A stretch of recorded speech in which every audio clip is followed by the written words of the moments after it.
Have you ever pondered why some people in India live in opulence, while others barely scrape by? A question that leads us to the heart of a paradox, a wealth paradox.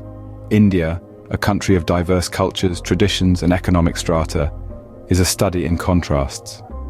On the one hand, it's a land of burgeoning billionaires, skyrocketing skyscrapers, and flourishing fortunes. On the other, it's a place where millions struggle daily for basic sustenance, huddled in ramshackle dwellings, their dreams dwarfed by the towering edifices of wealth. The disparity in income distribution is stark. The affluent reap the lion's share of the economic harvest, while a significant portion of the population grapples with the gnawing pangs of poverty.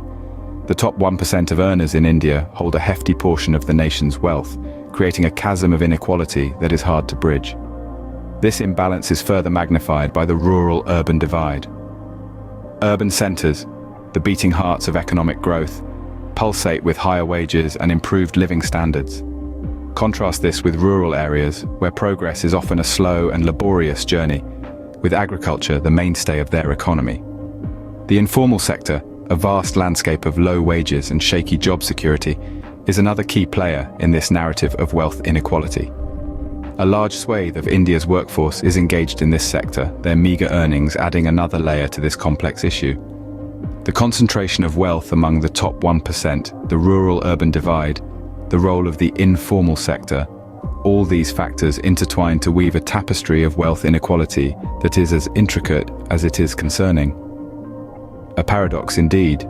The same nation that is home to some of the world's richest people also houses a vast number of individuals living in extreme poverty. This is the wealth paradox that India grapples with, a paradox that poses significant challenges to the nation's march towards inclusive growth and development. So, what's fueling this substantial wealth gap? Well, let's dive in. Consider the lack of access to quality education and healthcare. These two pillars are fundamental for any society to thrive. However, in India, they're often luxuries that only the well-off can afford. A large number of people in lower income groups find quality education and healthcare services expensive and out of reach. This not only perpetuates a cycle of poverty, but also hinders social mobility, creating a chasm between the haves and the have-nots. Then, there's the issue of gender disparities. Even in the 21st century, women in many parts of India have limited access to economic opportunities. They face wage gaps, often earning significantly less than their male counterparts. This gender-based income disparity further contributes to the overall wealth inequality in the country. Let's not forget about the implications of the caste system. This age-old social structure has deep-rooted implications for wealth distribution. Historically, disadvantaged groups continue to endure economic and social marginalization.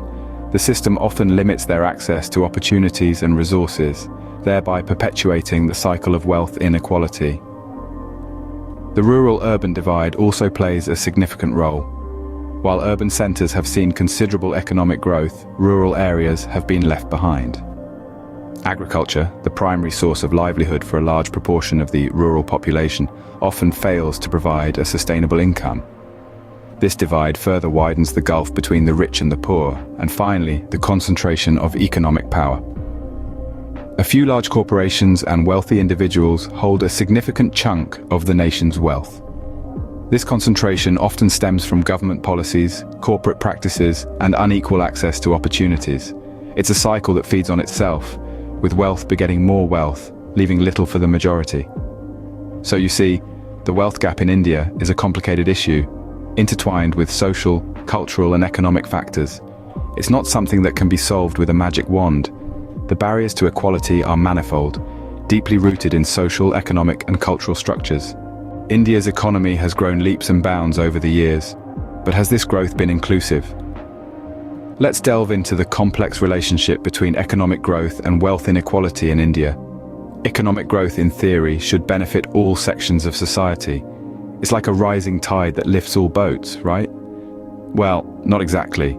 In the case of India, it's more akin to a wave that's lifted some boats high while others are still struggling to stay afloat. On one hand, economic growth has indeed pulled millions out of poverty.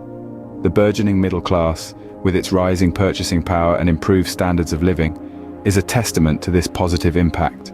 Cities have transformed, industries have mushroomed, and opportunities have broadened. But on the other hand, this growth has been far from equitably distributed. The wave of prosperity hasn't reached everyone. The richest 1% of the population holds a significant share of the nation's wealth, leaving the majority of the populace grappling with economic hardships. Economic power, it seems, is concentrated in the hands of a few. Large corporations and affluent individuals dominate the economic landscape, a scenario often fostered by government policies and corporate practices. This concentration of wealth and power has unfortunately perpetuated inequality, creating a divide that seems to widen with each passing year. And then there's the rural-urban divide. While cities have been the epicenter of growth, rural areas have largely been left behind. Agriculture, the primary source of livelihood for a large section of the rural population, has failed to keep pace with the rapid economic growth. Finally, there's the issue of unequal access. Access to quality education, healthcare, and economic opportunities remains a significant challenge for those in lower-income groups. This lack of access perpetuates a cycle of poverty, hindering social mobility and creating a chasm between the haves and the have-nots. So, while economic growth has undoubtedly transformed India and improved the lives of many, it has also exacerbated wealth inequality. Economic growth in India, it seems, is a double-edged sword. Wealth inequality is a complex issue, but it's not insurmountable. So what can we do about it?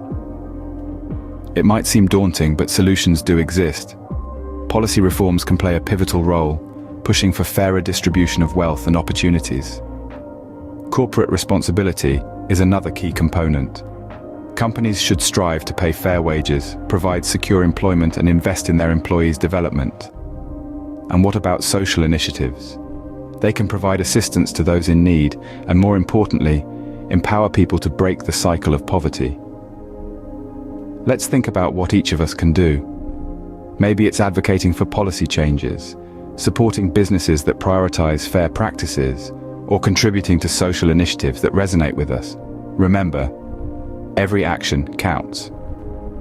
As we reflect on the challenge of wealth inequality in India, we must also consider our role in shaping a more equitable future.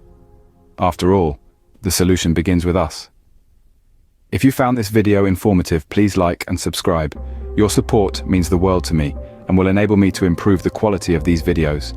Leave a comment with any video suggestions you might have, and remember, keep investing smartly.